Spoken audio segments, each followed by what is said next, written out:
రైట్గా ఇందిరమ్మ ఇళ్ల పేరుతో వసూళ్లకు పాల్పడితే కఠిన చర్యలు తప్పవని వరంగల్ పశ్చిమ ఎమ్మెల్యే నాయని రాజేందర్ రెడ్డి వార్నింగ్ ఇచ్చారు. ఇందిరమ్మ ఇళ్ల కోసం డబ్బులు ఇస్తే ఆ ఇంటిని రద్దును చేస్తామని ఎమ్మెల్యే తేల్చి చెప్పారు.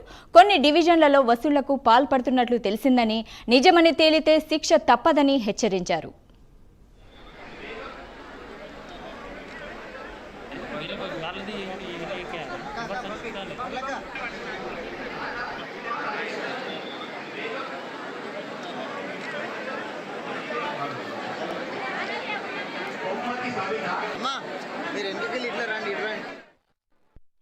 మీరు కూడా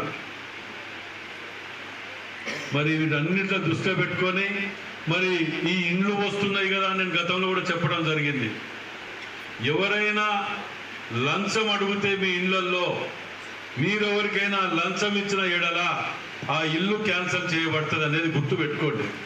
మధ్యలో ఎవ్వరికి కూడా ఒక్క రూపాయి కానీ ఇవ్వటానికి వీల్లేదు. మాకు కొన్ని 1-2 డివిజన్లల్లో